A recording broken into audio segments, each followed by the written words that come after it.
Assalamualaikum warahmatullahi wabarakatuh.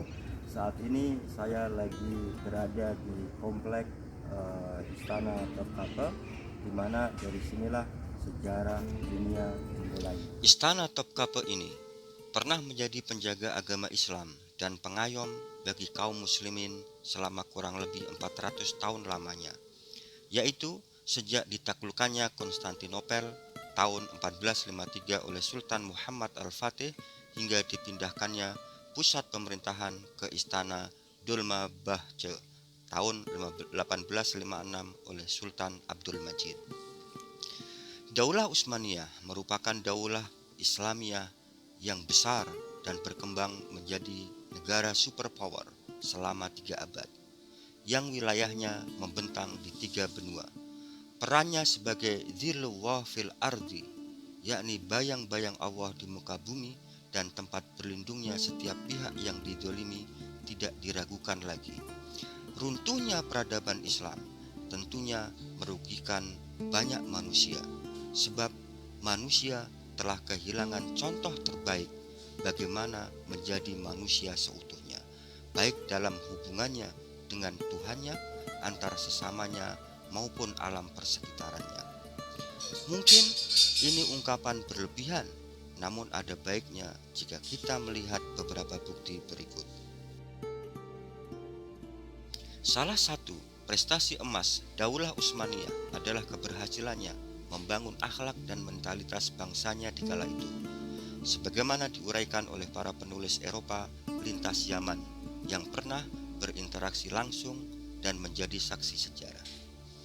Kesan para penulis Eropa klasik ini, sebagaimana ditulis oleh Yilmaz Ostuna dalam buku yang diterjemahkan dalam bahasa Arab berjudul Tarikhul Daulah Al-Utsmaniyah.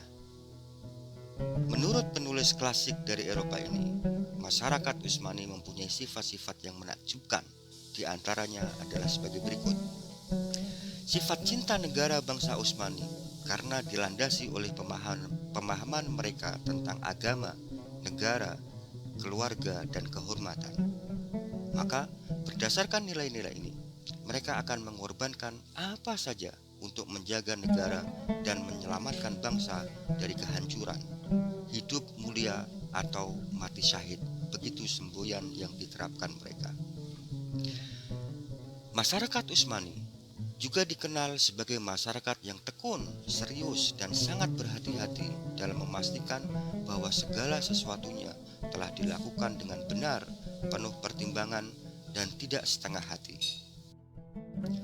Luigi Ferdinando Marsili, cendekiawan Italia tahun 1732, menulis, "Mereka berbicara dengan ringkas, bijak, dan jarang sekali terlihat tertawa terbahak-bahak. Tidak mungkin Anda menjumpai orang Utsmani meludah di jalanan.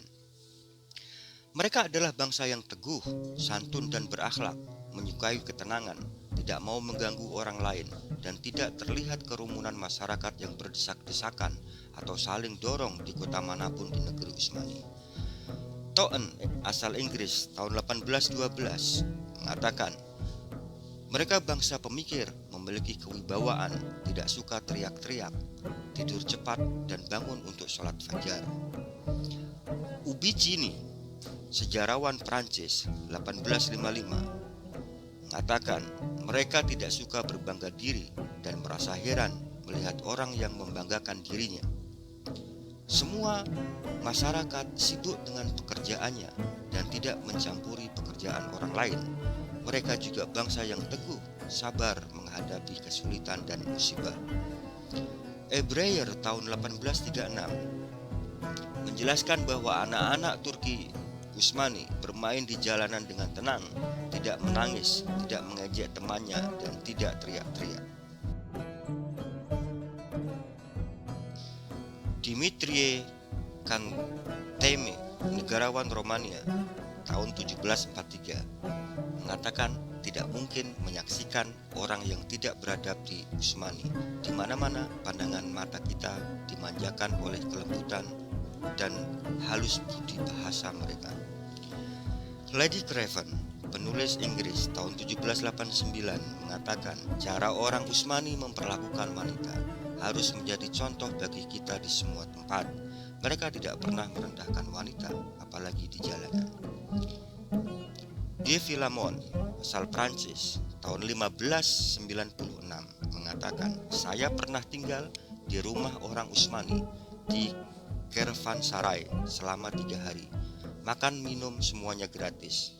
Ternyata tradisi mereka melakukan itu bukan hanya untuk tamu muslim saja, tapi juga untuk tamu-tamu yang beragama Kristen."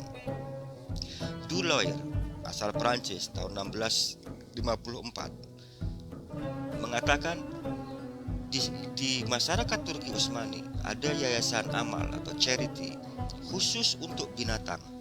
Hampir tidak ada ladang kebaikan yang belum mereka pikirkan.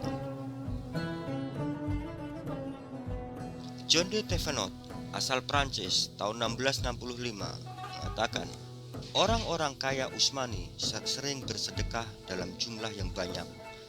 Mereka mencari orang-orang miskin yang tidak memamerkan kemiskinannya atau orang miskin yang iffah. Orang Utsmani sangat perhatian dengan tetangganya yang miskin. Mereka sama sekali tidak toleran jika ada orang yang menyakiti binatang. Bahkan ada di sebagian mereka yang wakaf untuk anjing dan kucing. Ignatius Moraji Dosen, orientalis, sejarawan, dan diplomat Armenia dalam dinas Swedia tahun 1791, mengatakan, hal yang paling banyak dihindari orang Utsmani adalah melakukan pekerjaan yang diharamkan syariah. Kemudian kemuliaan dan istiqomah menjadi ruh atas pekerjaan mereka. Dalam berinteraksi sosial, mereka tidak membeda-bedakan manusia, apapun agamanya, rasnya, dan strata sosialnya.